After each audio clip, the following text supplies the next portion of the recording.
gets robbed by the same people who he made friendship with. He's talking about the family life.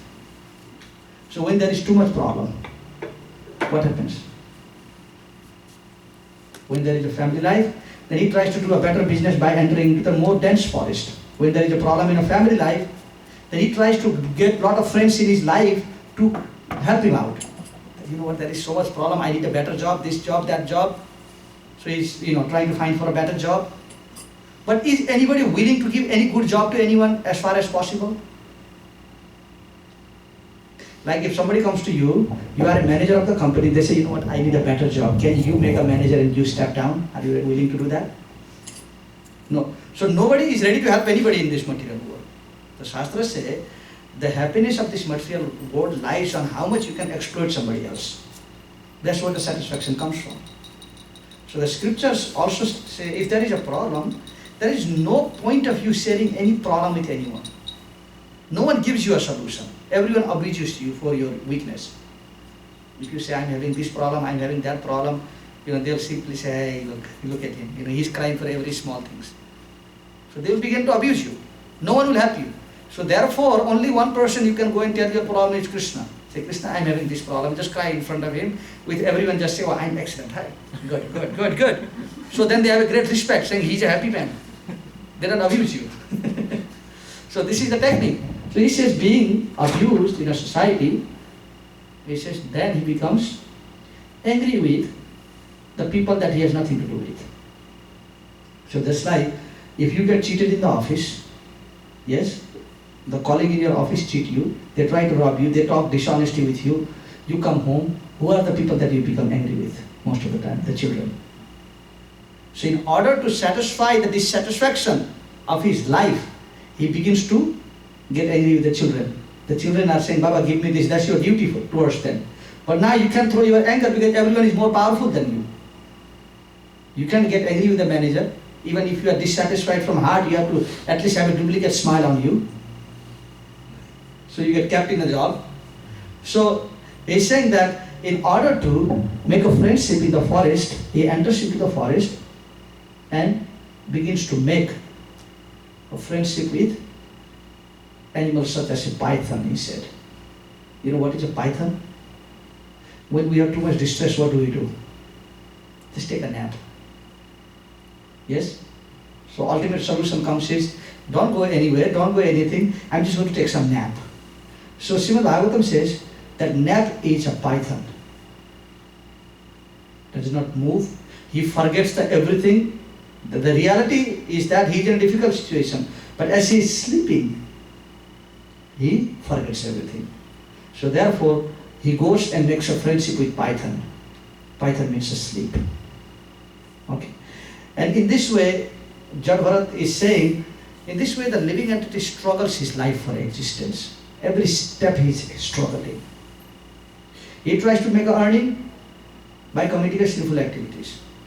Then it becomes that, because he gets tortured so much, that he says, in order to avoid that, I don't have to hear my family. Let me just do anything and just throw the money. So at that point, the family life, he's talking about the general family life, he talks about, because of the problem that we face, now we are ready to accept anything and everything in our life. There is no question of religious acts or irreligious act. Of course, he's talking in the ordinary sense here. So the devotees, if the families are devotees, the husband is devotee, wife is devotee, both of us understand our goal of life is to do devotional service, and it's not only for hunger, I want this, I want that, I want this. So in that condition, what does one become satisfied at? So he's telling Maharaj Rahugan that if you are simply looking for a comfort in life, for sense gratification, you never become happy, my dear king. So therefore, one must tackle. What does Krishna says? What is? Krishna explains this entire creation as what? A banyan tree. The 15th chapter, Lord Krishna gives a beautiful example. He says, this entire world is a banyan tree. And what type of banyan tree is it? Upside down banyan tree, he says. A banyan tree that is upside down in the back of the river. So if there is a huge tree in the bank of the river. And if you look into the river, how do you see the river? How do you see the tree? Sorry? You see the tree upside down. And upside down tree means what? It is no tree. Anything that is upside down, what does it mean? That there was never a tree. The reflection attracted us. You understand? In other words, when he says there is an upside down banyan tree, which is growing from Brahmalok, he says. Krishna says the tree, the main root of the tree is in Brahmalok. You understand? So normally a tree grows from bottom to top, but he says this tree of a material existence is growing from upper planetary system, that is known as Brahmalok. Okay? So this tree is watered by three things. Like every tree plant is to be watered. How is this tree watered? Tree of material existence is watered, I said earlier. What is the first thing that we come in contact in this material world? No. Three things. Three gunas. Three modes of material nature. So this banyan tree gets watered by the three gunas. Okay? So the desires of the living entities are understood as the twigs of these branches. You understand? And within this material world, there is only not one space, one planetary system. There are unlimited planetary systems. So different branches of the trees are understood as the different planetary system. Okay? So now when the living entity is really desperate about enjoying, Lord Krishna is saying, he simply bounces from one branch to another. If we become dissatisfied by the human form of life or something happens, we commit a suicide, isn't it? Or not we, or people do that, being dissatisfied by life. They think, oh, this life finish means everything is going to be an end. So simply avoiding a one branch of tree, you think that there is going to be a better fruit in the next branch? What do you think? What is the logic? Satish Prabhu? It's the same tree with the different branches. So you think the fruit in the different branches are better than each other, or it has the same time frame of the fruits being ripened? It's the same time frame. So you can't avoid it. Sometimes people try to avoid it. So Lord Krishna is saying this banyan tree, no one can avoid it. How does the sloka goes? Urdamula madasakam asotha praurabhayam chandamsi yasya pranani yastam veda chavedavid. And what are the fragrance of this tree? Just like every fruit, in order to attract the living entities, they must have a what? Fragrance. Like if prasadam has nice fragrance, then you naturally get inclined to eating. So what are these fragrance of the trees? Chandamsi yasya pranani. The Lord says the chandamsi, the different rules and regulations that are given in the scriptures in order to acquire material benefits. These are called the smell. Just like Prabhuji tells you that what, you can do one graha shanti or you can do one homa in your house and you will be nice, you will be happy. So these rules and regulations sometimes intend to attract us. What is the marketing process? Just like somebody wants to make you a member of the bank. You understand? Okay, for first 4 years, whatever money you take from the bank in the form of a loan, you don't have to pay any interest. So there has to be some fragrance in order to attract you. And after 4 years, maybe it is going to be 10% interest.